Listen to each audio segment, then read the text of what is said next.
si qofaaf osoo hin ta'in moor isaaniif bareedaadha waatichi deemtee waliin hojjetuun. Sponsor asii taanaan jedhan. Anna maaliif hin deemne ree? Kuruusee eegaltee. Ayibti namni waliin deemu yoo hin jirre mana durbummaa qaba bilaashatti achi dhabe. Si waliin hin deema ree ani ammas immoo yoon hojiin harkan akkuma fa'ee deemaa ree. Habibti achi yoo dhanna jenne hojiin dhabnu maal taate ati?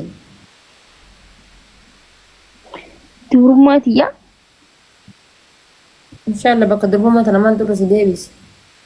No jechuun heerumtee deemtamoo akkama deemu deemte bareedu. Laa Osman hin deemu.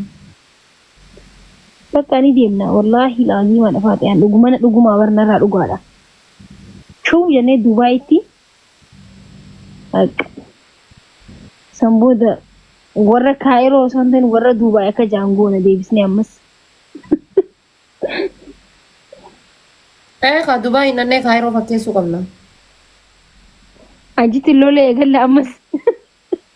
Achitti waltumuu ni jirti silaa akka biyya tanatti. Haadhati achi biyyiti biyya seera eeggattee eenyuun tumtaniifti gombas kanatti jiraatta.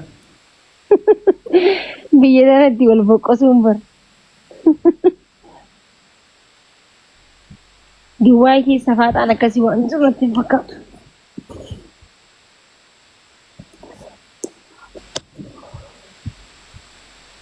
Oromiyaa akkaawunti kan kee noormaaliidhaan kooti jennee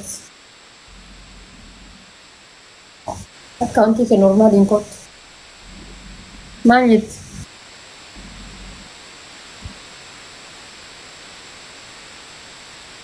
Maal jettee lubbutiyyaa? Oromiyaa rafuuf hin deemaan dhagee hirribaan jira. Oromiyaata jedhamtu tawaas jala barreessitu akkamii? Imbe kan takka wayyaa asii nuti fedhe kaballaa tokko dirhama. Okay, Dubaay keessa kaballaa takka yoo nan dabannama kabaltee jette dirhama 700. La ilaha illallah. Kaballaan takka yoo namni si kabale moo? Hai akkas taanaan gaas deemnee hojjennu ka. Akkam? Inni kaballaa takka si kabalan dirhama 700. Okay, warra na kabaleetu dirhama 700 naa hanna. Ati waa jetteni kaatee asii kabalanii ni usta. Ayya badaboo. Warri Kaayiroo kanumaan fedhu ree. Kanumaan feenu nuti kanuma barbaanne hin dhabne. Asi barwaasi kabalanii jennaani. Ati fi kakabaltee fi kakabalameellee coloqqi jettaa bar. Ay, ajitti namni ifi garabee keesii godhataa bar. Yene konjo asti mai namni ofii of garafeetuma keesiin godhatu deemee ami Kaanadaa deemu. Haa kanumaan barbaannu nuti. Namni yoo na kabale dirhama 700 naa kabalam. Yaa Rabbii gandumaa maaraan gala dhaqee. Haara akkas taanaan hanji haa deemnu. Dhugaa Rabbi eebba gadaa sidii irratti haa deemnu. Kabalamee maallaqa. Eebba gadaa sidii irratti haa deemnu. Ay ninnaati. Yoomi eebbi gadaa isaanii yoomi isaan. Dhugaa eebba gadaa sidii irratti haa deemnu. Akkoo yoom? Eebbi gadaa sidii ji'a 10ffaa keessa. Taatee baqqaayyee. Ispoonsaan nurraa ta'a waan ta'eef deemnee deebina. Bakka wallahi gaafadhu naayyee gaafadhu ati. Ispoonsaan nurraa ta'a waan ta'eef. Akkoo gaafadhu. Achirraan immoo nama wayitutu jira ammas sitti namaa keessaan sitti waan biraatillee Dubaay kana deemu waan hin barbaadeef guddaa qaba haajaa wayi guddaan qaba siimame.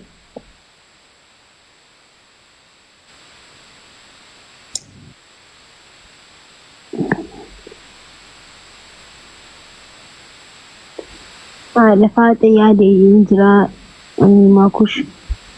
Itti himadhu jechuudha. Abuleeti maleekaa jala raftuu fuulli sirraa dhumate. Sirraa sirraa ta'u abun ta'ara baatee rabbi dhiiroo aduu raftaatummaan. Yooma akkana jettee yaa hin ta'e. Ati hoo maleekaadha kosi maleekaadha. Ana maal jedhanii jettee maa bilaalli ishee antaa abuleeti maleekaadha. No maleekaadha. warri koomatti fudhamu wal mabooqachuu haawultan. Fayyadeen asliidhaa miti fidanii suuraa aslii irra hidhaniiti kun beerri ammoo aslii jaalatteetiin jette jaarsa jala jirtu aslii eeggattee jettu jala sanii iyyiti. Na dibaabar kun suuraa nama gisee si arrabse suuraa itti maxxansanii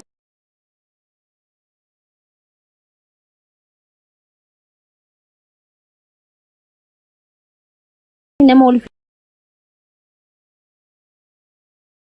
arrabse. Nuti nu arrabsaa jiran jennee balaqa. Nuti wallahi warri koomantii hundi. Isinii bar warri bidda nuti miidiyaa fayyadamnu.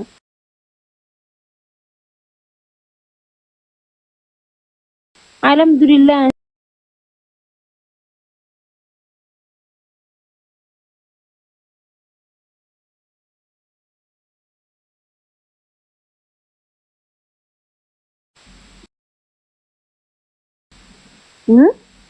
Baltoo haadii kanneen. Wallahi nuun fayyadamnu jaan.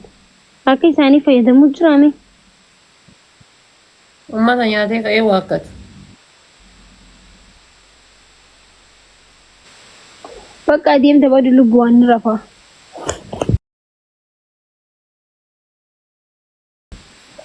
Rafuu eddaa.